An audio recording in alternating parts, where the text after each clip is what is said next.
Alors nous sommes aujourd'hui donc mercredi, on est le 27 Adar et nous sommes arrivés donc Ketubot Daf Mem Dalet. Mem Dalet, nous sommes arrivés à la troisième ligne. Amar Mor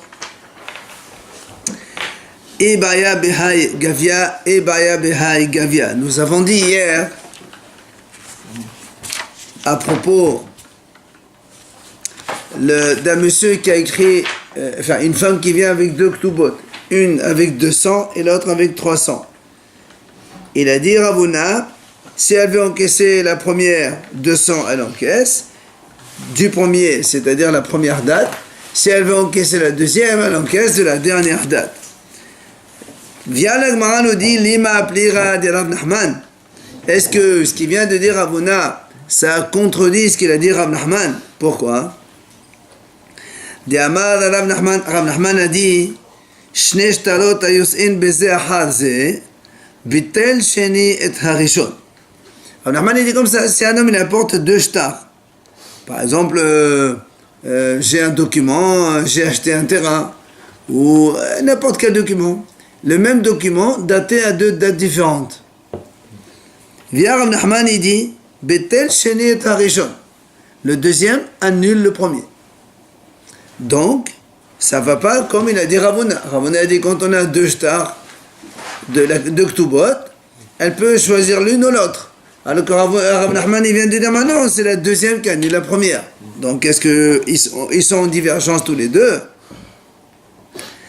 Viens la Gemara, elle répond. Là, on met ala amar papa modèle Rav Nachman de aussi bidqla le tosefet ktave. Achanami a aussi la midé.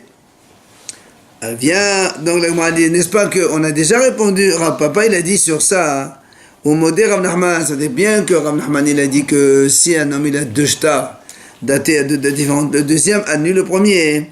Il a quand même, Rav Nachman était d'accord que si dans le deuxième il y a un rajout par rapport au second, au premier, eh bien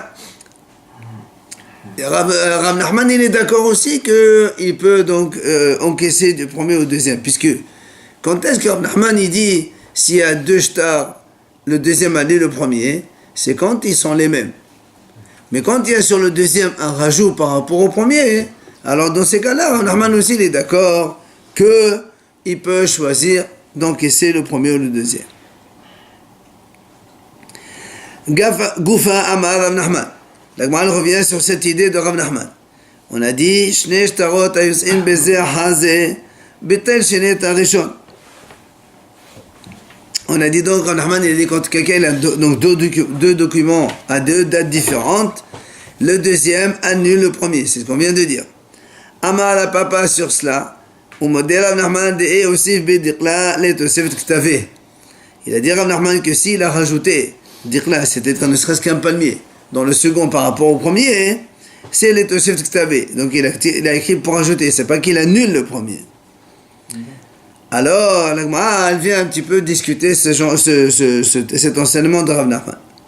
Elle dit, Pshita, ça paraît évident. Rishon b'mechad ou sheni b'matana liapot koho dechatavle. Mishum dina deva misra. La Gemara dit comme ça. Il paraît évident que si pour le même terrain, on a un premier document dans lequel il y a marqué vente, c'est-à-dire Réhouven a vendu ce terrain à Shimon pour une telle somme. Dans le deuxième document, on a le même champ. Réhouven, il a donné en cadeau le champ à Shimon. Le même champ, il y a une date, première date vendue, deuxième date cadeau. D'accord?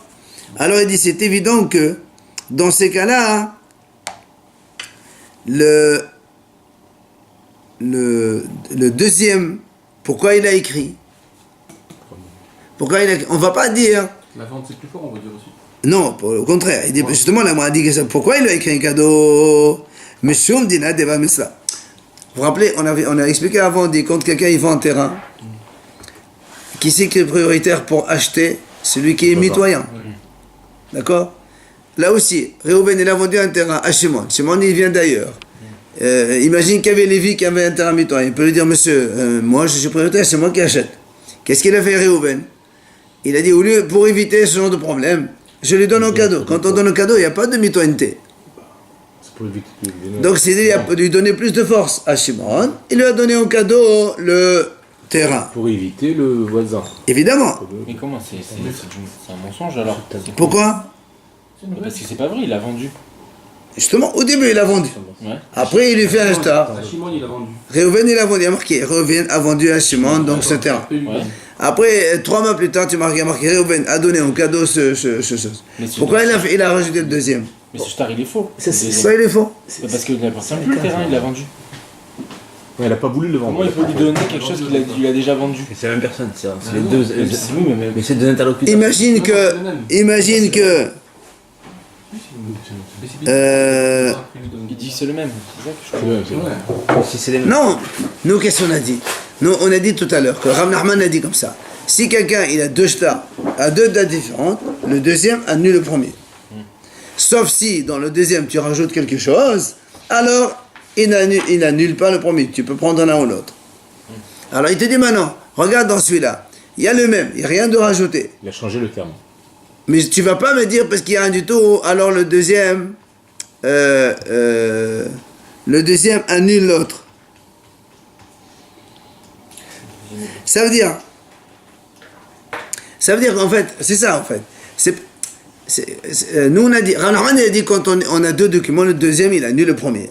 Alors ici quand il a écrit au début vente, après il y a un cadeau, il va pas annuler le premier.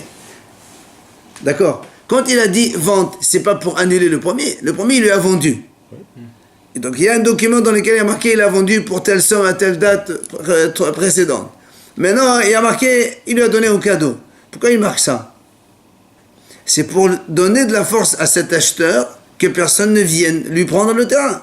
Alors, Donc c'est un faux document alors. C'est là? Non, c'est pas un faux document. Il a acheté ou il a donné? Au début, il lui a vendu. mais alors ça y est. En fait, c'est pour que quand on vient... Ça y est. En fait, c'est pour que quand on vienne l'embêter, il sorte ce document-là, il dit c'est un cadeau. Il est plus- C'est ça. C'est un document, c'est un faux document. Pourquoi c'est un faux? L'argent, il a été Il transféré. veut donner de la force. Il veut donner de la force comme ça, on ne lui prend pas. Imagine que le terrain, il vaut un peu plus. Je sais Il a pas, pas changé peut-être le qu'il vaut. prix, mais, Hein? il a pas Rachid changé dit- le prix. Peut-être qu'il devait lui donner à la base. Il dit ou bien Mecher ou bien Matana, il dit Rachid. Mais c'est ça, on est en train de parler de ça. Ou l'un ou l'autre. C'est pas l'un et Mais pas l'autre. la vente. Si c'est vendu, c'est vendu. C'est ou l'un ou l'autre. Un Bénissan et un. Simplement. Un ou l'autre. C'est donc différent, ça veut dire un ou l'autre. C'est quoi la solution? Non, ça veut dire que dans ce cas-là, regarde, c'est pas un faux document. Quand il a deux documents, donc Shimon il a deux documents, ok? Il lui a vendu, il a un cadeau. Maintenant, il vient à le voisin, il dit monsieur, moi j'achète avant toi. Il lui sort le document Matana. D'accord, ok. Voilà. Comme ça, il ne peut pas le prendre. Et j'ai le droit de te donner une faveur à toi quand même. Imagine, je veux faire un cadeau. Oui. Donc c'est pour ça qu'il dit, dans ces cas-là, c'est sûr que s'il a écrit le deuxième, c'est pas pour annuler le premier. C'est pour donner de la force à l'acheteur. Vechol Siken, il dit, a fortiori, Mais Mahila, dans l'absolu, il peut très bien, le voisin, il peut très bien réclamer. Parce que c'est une vente. et non, puisqu'il lui a donné un truc à côté, comme quoi un cadeau. Et alors Il y a de l'argent. Vechol Siken, a fortiori.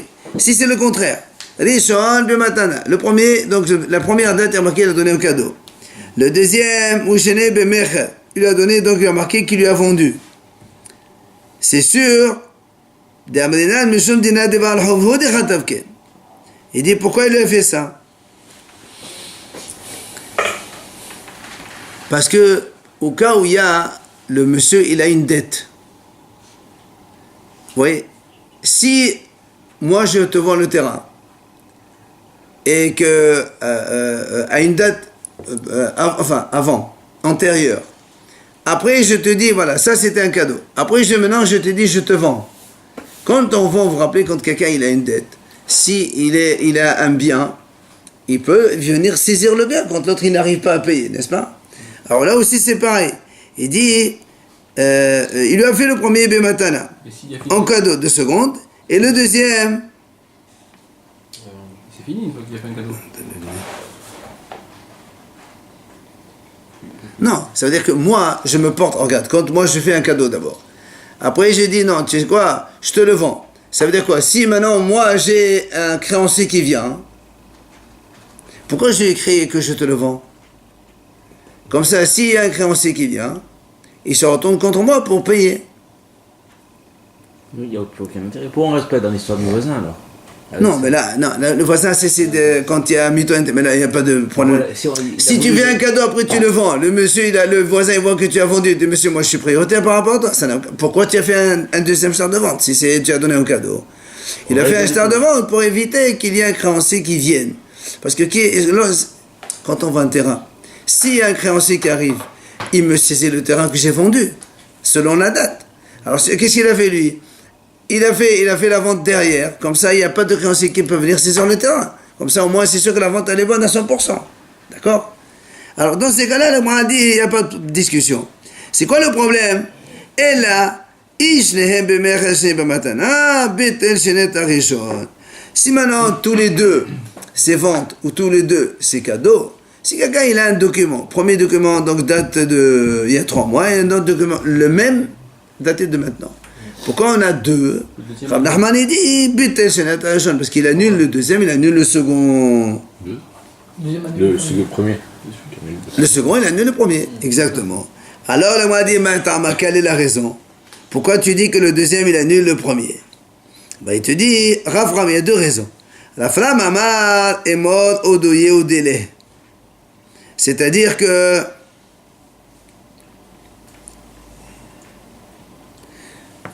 quand ils sont les mêmes, pourquoi tu fais un deuxième?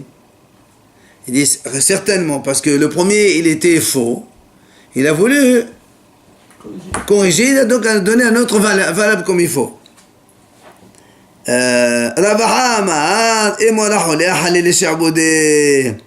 Rabahan il dit, tu sais pourquoi? Il lui a fait un deuxième le même, parce que l'autre, il a ce qu'on appelle Aholé les Charboudé. Il a voulu pardonner son hypothèque. Quand moi j'ai vendu un terrain, oui, si j'ai vendu le terrain par exemple au mois de Tishri, oui, après, imaginons que j'ai une créance envers quelqu'un et que lui il vient au mois de Heshvan, oui, il me dit tu me payes, j'ai dit j'ai pas d'argent, qu'est-ce qu'il fait? Il va saisir ce terrain que j'ai vendu, oui ou non? Alors qu'est-ce que je fais moi? Pour éviter ça, à Kislev, je lui fais un autre, comme quand je l'ai vendu à Kislev. Comme quoi, celui qui avait la créance d'avant, il ne vient pas me saisir le terrain. C'est ce qu'on appelle pardonner son hypothèque. Je ne veux pas que le monsieur soit embêté par mon créancier. Alors je lui poste date, je lui donne un truc à une date ultérieure. D'accord? C'est ça. Donc c'est pour ça que le deuxième, il annule le premier. Mais lui, quand il est venu à Heshvan, le créancier, tu avais encore le terrain? Et non, justement, moi, quand j'ai fait un deuxième, pour éviter que quand il arrive, il me dit, voilà, monsieur, tu as vendu au mois de Tishri, tu es encore sur mon hypothèque. Donc si je fais le deuxième, à quoi ça? Si je le fais en Kislev, et que lui, il vient à Heshvan un mois avant, le terrain, il est encore en ta possession. Lui, il n'est pas venu à Heshvan, justement. Il devait venir. C'est ça, il peut venir à Heshvan. Comme il n'est pas venu, il a dit, je profite, je dépasse le délai, comme ça, moi, quand il vient, je dis, monsieur, c'est postérieur à notre dette, donc elle n'est pas concernée par la saisie. Ce qu'on appelle Aholé Charboudé, c'est ça. Alors, l'Agma a dit, Maï Benaïou. Bon, il a dit pour éviter. C'est clair, c'est honnête. Mais on n'a pas dit que c'est malhonnête, on est en train de dire pourquoi tu dis que le deuxième document annule le premier. Hein? Mais non, c'est pas malhonnête. Le gars il change de date pour éviter que l'autre soit. Non, c'est pas malhonnête, donne-moi l'argent, je te fais un deuxième contrat devant deux temps. Ça c'est entre lui et moi. Mais alors, ça veut pas dire. Quand je donne le terrain, ça veut pas dire que je vais pas payer, je vais me payer, je vais me régler sur un autre moyen. Mais je ne veux pas embêter mon acheteur. C'est ça en fait. L'identité des documents en fait. Non, pas du tout. Non, j'ai vendu au mois de Tishri. Après, imagine, je viens au mois de Kislev, je dis, écoute, rends-moi mon argent, je te fais un autre contrat, je te vends de nouveau. Moi, je te rends ton argent, rends-moi mon terrain, on fait de nouveau. Pour éviter qu'il existe. Non. Alors, l'Agma dit, Maï Benaïou, c'est quoi la différence entre les deux? C'est-à-dire, puisque de toute façon, dans tous les deux, on est dans le cas où on a dit que le deuxième annule le premier, que ce soit la raison pour éviter que le premier soit falsifié ou bien pour éviter donc, que l'autre il fasse une saisie, on est dans les mêmes. Alors, l'Agma a dit non, Ika Benayo Odoraï Sahdé. Ça veut dire quoi alors ça dit? Si tu dis la raison parce que le premier document il est faux, qu'est-ce que tu vas dire? Tu vas dire que les deux témoins qui ont signé ici, c'est des faux témoins. Alors que si tu dis la raison parce que en fait il veut éviter les problèmes de saisie, les témoins ils n'ont rien à voir, c'est des bons témoins, ça ne change pas. Donc tu vois bien qu'il y a deux conséquences différentes selon la raison qu'on a évoquée.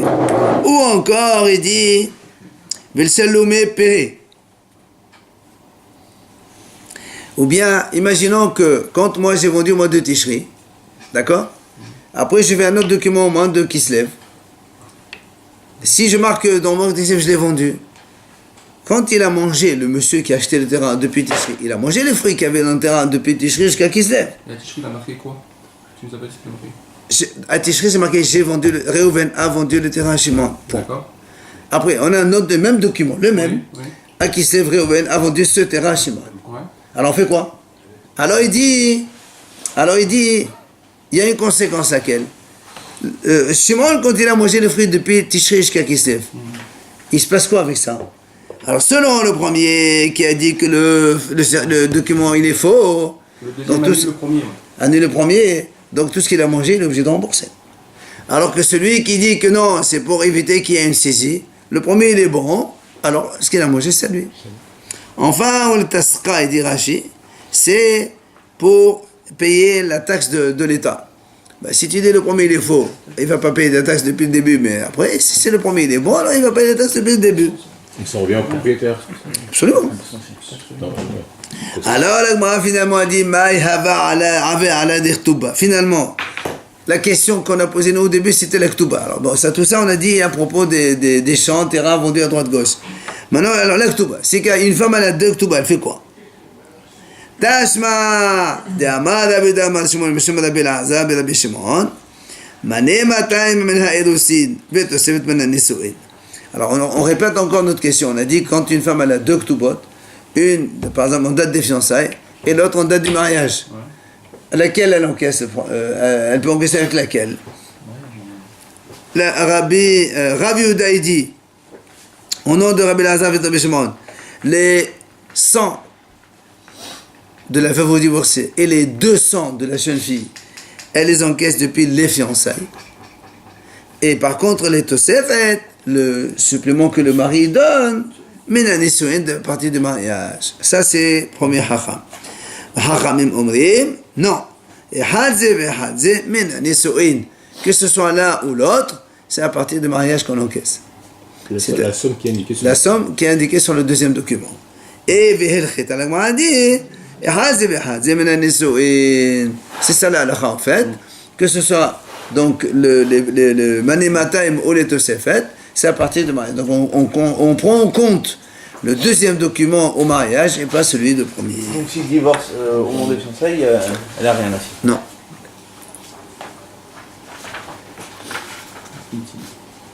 Non, pardon, c'est pas ça, parce que quand elle divorce des fiançailles, elle n'a qu'une seule ktuba. Donc elle va prendre celle-là. Là, on voit qu'elle a deux ktubas, une des fiançailles et une des mariages. Donc si elle en a deux, elle encaisse après. Après le mariage, on encaisse la deuxième. Maintenant, une nouvelle Mishnah.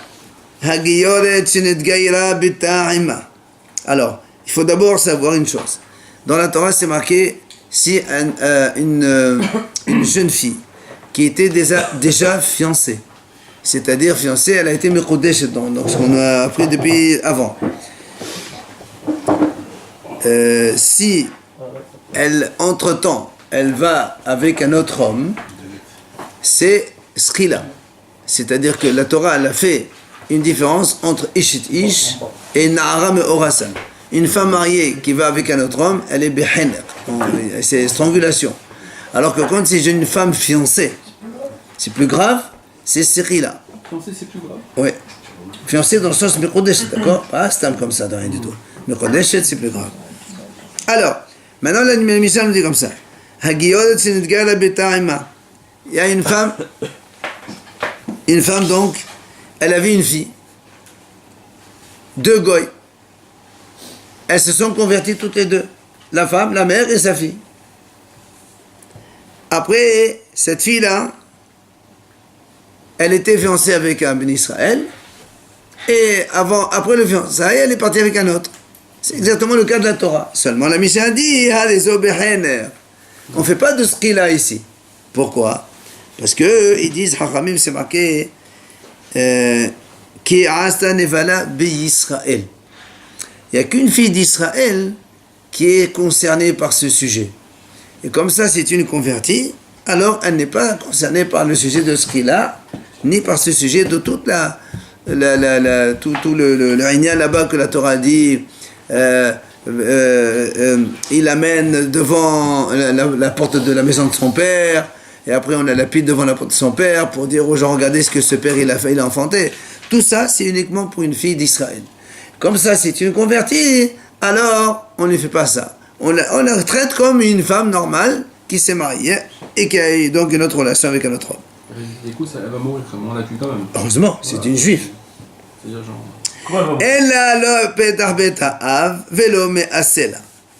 Elle n'aura pas ni Petar Betav, comme on a dit maintenant, c'est marqué dans la Torah, on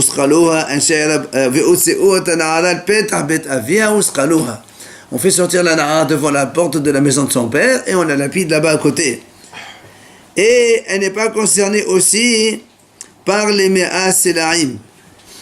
Ça, c'est lorsque, rappelez-vous, on a dit que quand quelqu'un il est Motsi Shemra, quelqu'un il épouse une femme, après le lendemain il dit voilà, elle n'était pas jeune fille, c'est-à-dire elle m'a trompé entre les deux. Alors nous on a dit comme ça, si c'est vrai, c'est ce qu'on a dit maintenant, on fait comme ça, on prend la fille fiancée, on va la lapider. Et si c'est faux, comme il a fait une mauvaise renommée, il doit payer 100 pièces à son père. Celle-là, elle n'est pas concernée. Parce que là aussi, le même sujet, il parle d'une fille d'Israël. Ça n'est pas d'Israël. Elle a trompé, elle a fait avant qu'elle se fiance. Ben, elle est bonne. C'est pareil? Ah non, c'est pas pareil. Donc, ouais, Elle n'est pas femme mariée. C'est pareil, c'est triste. Alors, donc, ce qu'on a dit, et là, le Bedrabal, c'est là. Maintenant, deuxième sujet, cas. Il dit maintenant, si la Goy, la mère Goy, elle était enceinte déjà quand elle était Goy, et après la mère s'est convertie.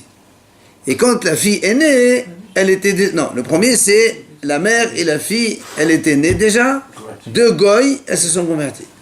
Maintenant le deuxième, c'est que la mère, elle a conçu la fille quand elle était Goy, ensuite elle a enfanté quand elle était déjà convertie, elle était juive. Ce qu'on appelle Horata chez l'Oberdusha. Donc la conception, c'était pas donc en Israël, mais les data Berdusha. Mais quand elle a enfanté, elle était déjà Kadosh. Dans ces cas-là, comme elle est née Bat Israël, alors on lui fait faire la lapidation exactement comme une fille d'Israël.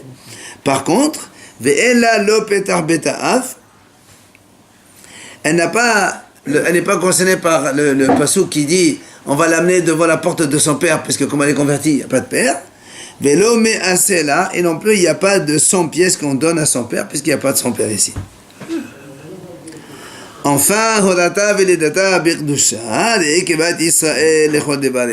si maintenant la femme, la mère, quand elle a conçu, elle était déjà convertie, et après elle est née la fille donc convertie, donc c'est une fille d'Israël normale, on lui applique la loi du pays. Donc, ce qui est marqué dans le passouk, on la met devant la porte de la maison de son père et on la lapide là-bas sur place.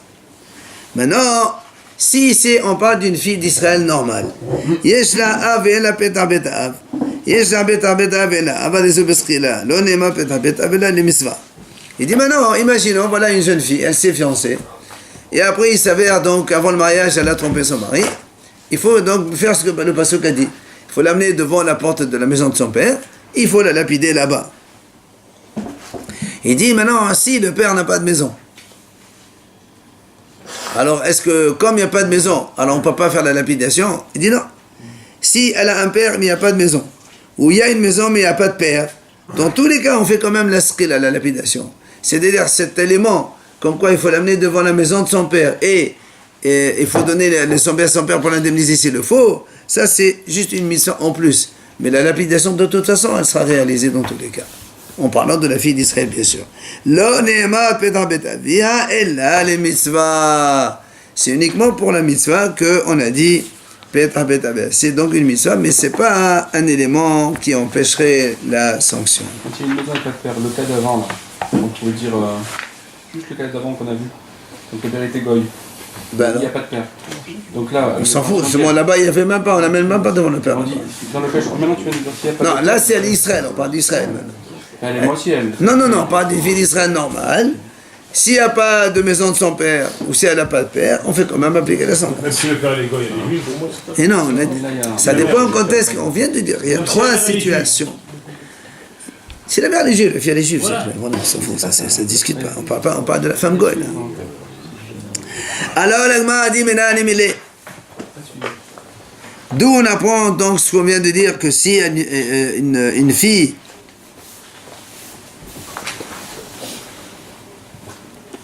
quand on a dit dans la Mishnah que si elle a été conçue en tant que goy, mais quand elle a été accouchée, elle était juive, donc on sait que c'est comme Israël, il faut la lapider.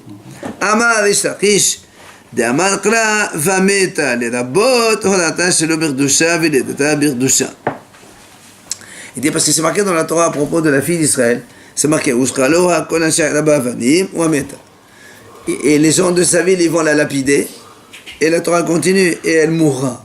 Et si on la lapide, c'est sûr qu'elle va mourir. Pourquoi on dit c'est pour inclure ce cas-là.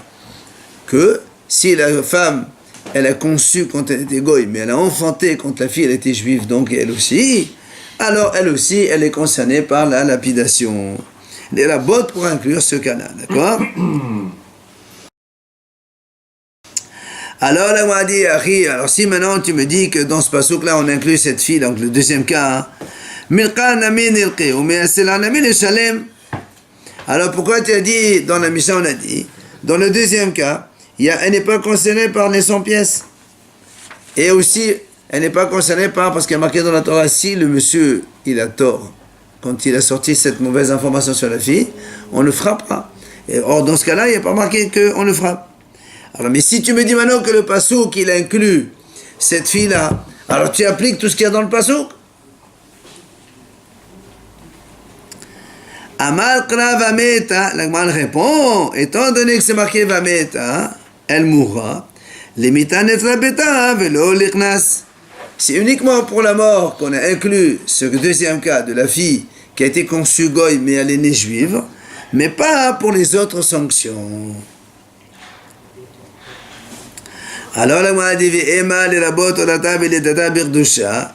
Et pourquoi on ne dirait pas alors ça vient inclure uniquement la fille qui a été conçue et aussi née juive, c'est-à-dire que la femme goy s'est convertie avant même la conception. Pourquoi on ne dirait pas qu'on va inclure ce cas-là, hein? Alors ma répond il dit ça là, mais c'est une vraie juive. Une goy qui se convertit, elle est juive. Après, elle devient enceinte en étant juive et elle accouche en étant juive, c'est une fille juive, donc il n'y a pas une différence.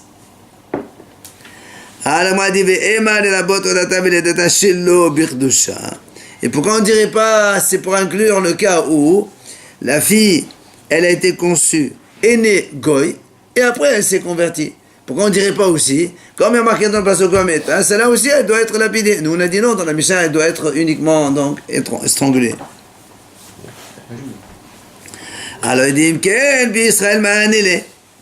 Il dit, dans ces cas-là, pourquoi il y a marqué dans la Torah, c'est un bi Israël, à quoi il sert alors?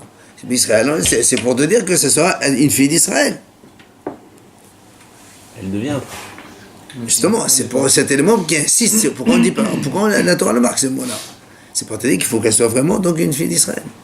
Sinon, on fait autre chose. Il faut qu'elle soit née Israël. Oui. Amar Rabbi Yosef Bar Hanina.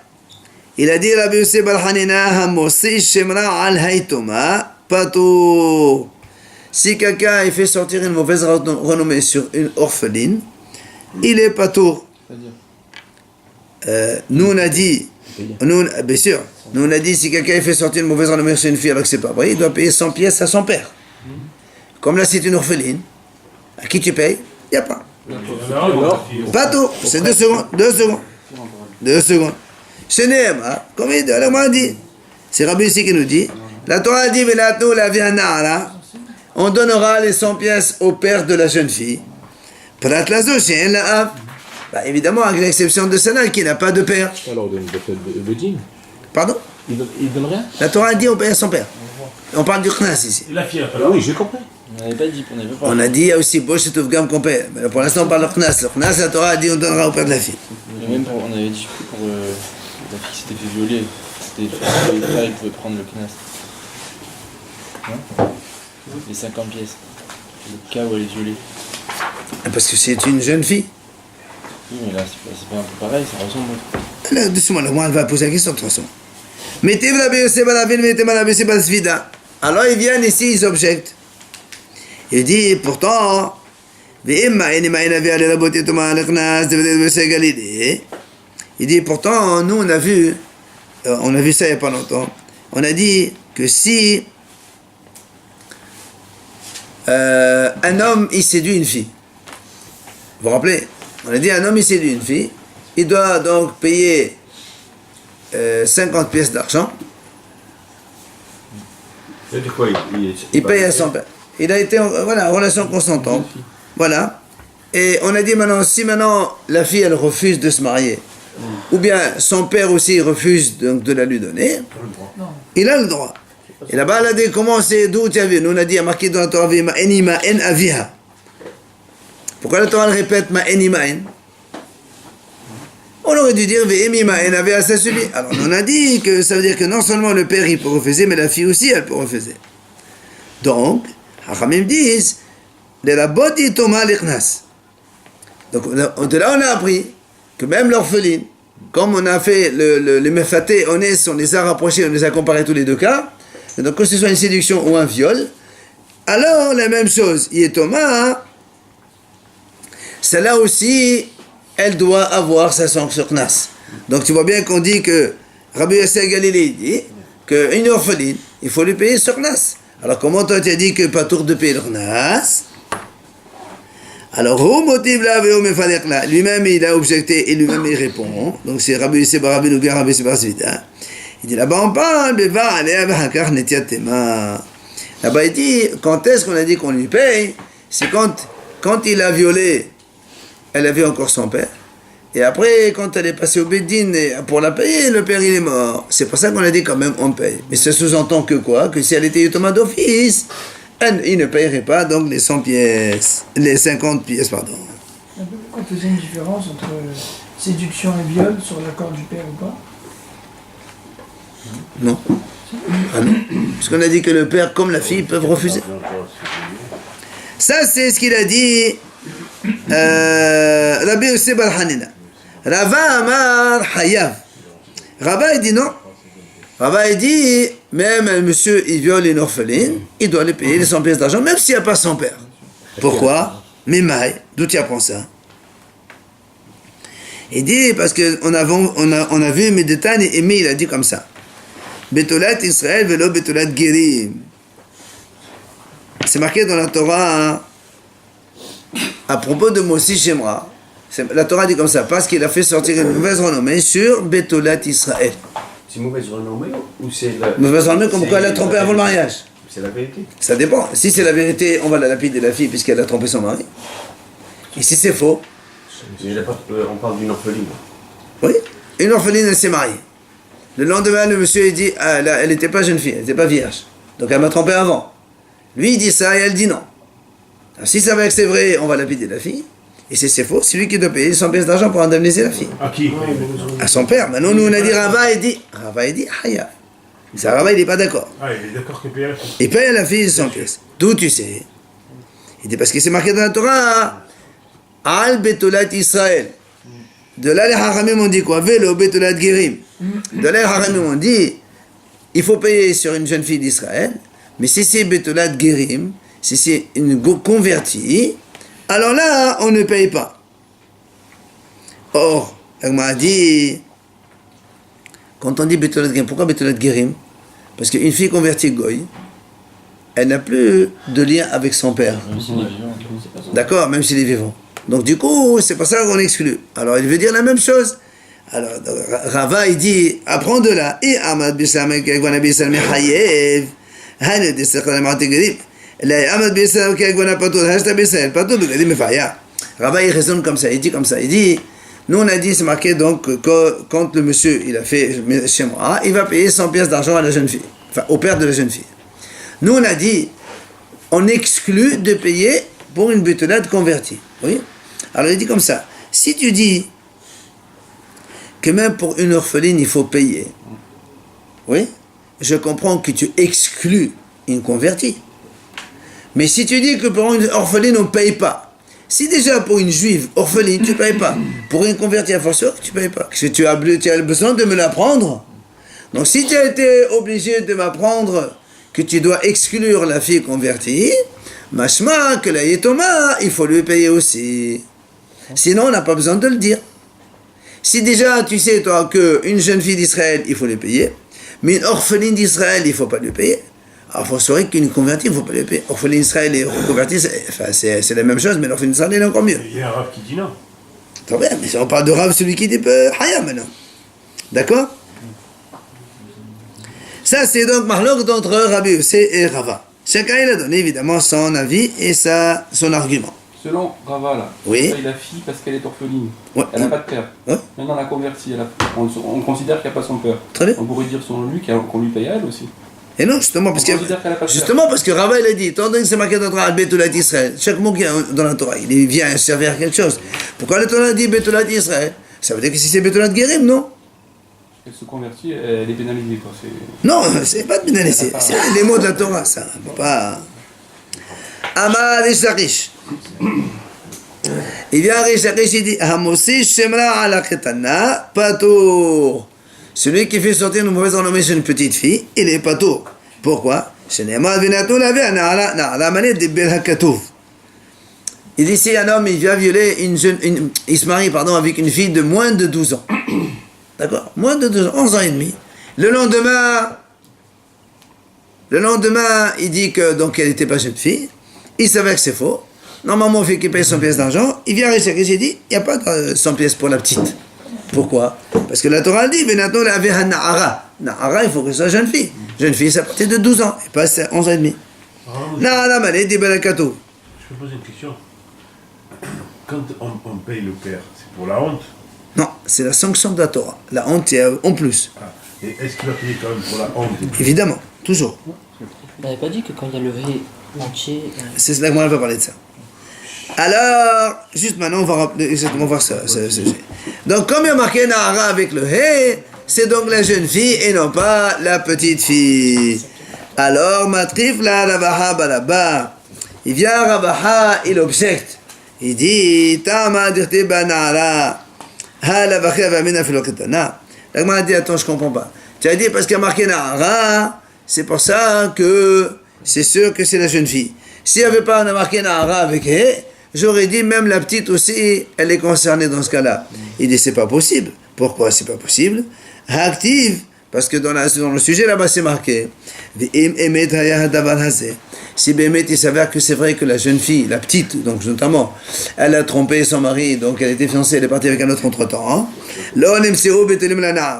Qu'est-ce qu'ils ont fait dans ces cas-là? On en a parlé. On va prendre la fille, on la met devant la porte de son père et on va la lapider là-bas. Et si tu dis Ketana, Urtana la batan shenhi, mais une fille on ne peut pas la lapider, une petite. Avant 12 ans on ne peut pas lapider. Alors comment tu me dis toi, c'est parce qu'il y a marqué un Nahara qu'on a compris que c'est Nahara et pas une petite. Même s'il n'y a pas marqué Nahara, tu comprends que c'est pas une petite. Obligatoirement. Une petite on ne peut pas la lapider. Et là, la Gemara dit non. Kan Nahara. Il dit, la Gemara dit comme ça, non. En vérité, quand il y a marqué Nahara avec He, c'est que seulement Nahara. Mais si marqué Nahara sans le He, alors là, ça inclut même la petite fille, comme on a dit précédemment. Tani Shila, Shalosh Midot Banara. Shila, il dit, il y a 3 situations différentes à propos de ce sujet de la Nahara Me'orasa, donc cette fameuse jeune fille fiancée qui a donc trompé son mari entre-temps avant le mariage. Premièrement, Ba'ola Edim Bevet Hamia Shezenta Bevet Avia. Sokli Notar Peta Bet Avia. Klomar Re'o Gidolim Shigedaltem. Premier cas, quand il y a des témoins, ils viennent témoigner, alors que la jeune fille, elle se trouve encore chez... Non, elle se trouve chez Beth Hamia, elle s'est déjà mariée. Donc la jeune fille fiancée, elle s'est mariée. Quand après mariage, ils viennent 2 témoins, ils disent que cette fille-là, elle a été avec un autre homme entre le fiançailles et le mariage. C'est le cas de la Torah, typique. Et c'est celui-là qu'on dit, donc on va la lapider devant la porte de la maison de son père pour dire aux gens, regardez ces parents-là, quel enfant ils ont donné dans le monde. T'es fiancé ou marié là? Marié là. Bevet Hamia. Bevet Hamia, monsieur. Mais elle a trompé. Nahara, mais on a ça, elle a trompé son mari après les grossines. Deuxième cas, Baoula Edim Bevet Aviha, Shezenta Bevet Aviha. Là, si maintenant, une jeune fille, on a 2 témoins, elle est encore fiancée, elle n'est pas encore mariée, elle est encore fiancée, et il y a 2 témoins, et ils disent qu'elle a donc trompé donc son mari, et elle n'est pas encore mariée, d'accord? Eh bien, dans ces cas-là, ils vont la lapider devant la porte du tribunal de la ville. Ça change pas. Si, ça change, parce qu'elle n'est pas encore mariée. Non, d'accord, mais c'est tout, mais les conséquences sont les mêmes. Et non, parce que l'autre, il s'est pas encore marié avec elle. Là-bas, il s'est marié, après, il trouve qu'elle a un problème. Mais là, avant le mariage, c'est un znout tout simple. Une fille fiancée qui a fait znout. Et comme ils font la même chose. Ils font la lapider, mais pas devant la porte de son père. Enfin, Sarha ou le Vasov Bagra, Tidon Behener. Si maintenant, cette fille-là, Sarha, c'est-à-dire donc elle a été, elle a trompé donc quand elle était fiancée déjà, mais ensuite, Bagra, elle a atteint l'âge de 12 ans et demi, et ce n'est qu'après l'âge de 12 ans et demi, quand les témoins ils sont venus pour témoigner qu'elle a fauté, alors là, tu donnes Behener, c'est-à-dire on ne peut plus appliquer la skila, parce que la skila, ça concerne uniquement Na'ara, une fille entre 12 ans et 12 ans et demi, et là, comme elle est Bagra, elle a dépassé l'âge de 12 ans et demi, alors dans ces cas-là, il n'y a plus de cas de skila, et on va la lapider comme dans toute femme, comme toute femme mariée qui a donc trompé son mari. Ok? Voilà, on arrête là. La kétana,